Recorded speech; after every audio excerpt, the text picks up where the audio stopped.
कानपुर देहात के मलासा ब्लॉक क्षेत्र के जगदीशपुर गांव में श्रद्धा और भक्ति का अद्भुत संगम देखने को मिल रहा है।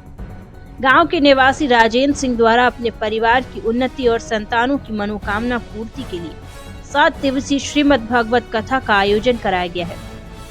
यह धार्मिक आयोजन 5 नवंबर से प्रारंभ हुआ था, जिसमें पोखराय से पधारे प्रसिद्ध कथावाचक पंडित सुनील शास्त्री जी महाराज व्यास गद्दी पर विराजमान होकर भक्तों को श्री कृष्ण लीला का दिव्य रसपान करा रहे हैं।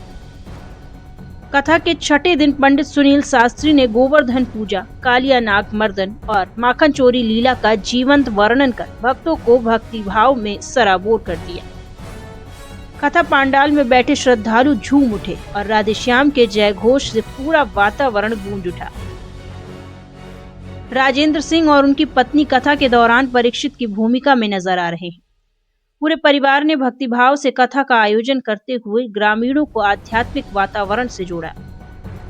कल कथा का समापन दिवस होगा, जिसमें श्रीमद् भागवत महापुराण के अंतिम प्रसंगों के साथ महाआरती और भंडारे का आयोजन किया जाएगा। भक्तगण उत्सुकता से कथा के अंतिम दिन का इंतजार कर रहे हैं। कानपुर देहात से रमाकांत गुप्ता की रिपोर्ट। ज्ञान धर्मार्जन का साधन नहीं है, आत्मस्वरूप का ज्ञान ही ज्ञान है। अज्ञान से वासना का जन्म होता है और पूतना वासना का स्वरूप है। परिचिति पूतना 5 ज्ञानेंद्रियां, 5 कर्मेंद्रियां, मन, बुद्धि, चित्त और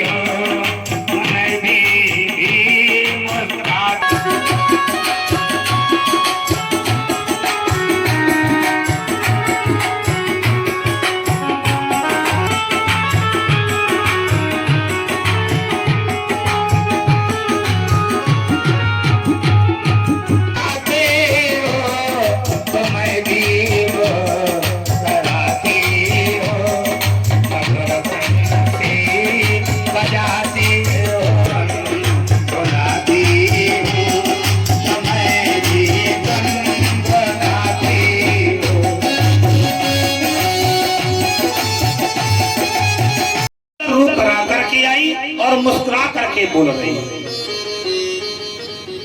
बोली क्या? तुम सम पुरुष न बोसम नारी। चलो ये तो बात ठीक है, समानता उसने की। तुम सम पुरुष न बोसम नारी, इसको तो स्वीकार कर दिया, ठीक है।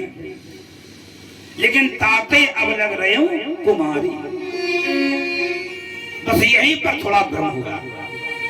इधर परमात्मा राम से कहती कि तुम्हारे समान कोई पुरुष नहीं, अब लग रही हूं कुमारी।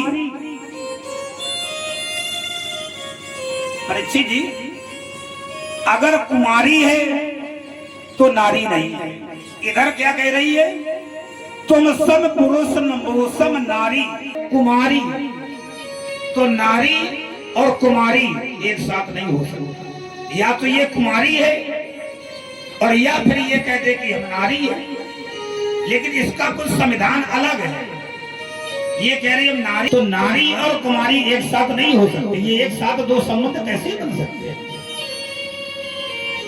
अगर नारी है तो कुमारी नहीं है।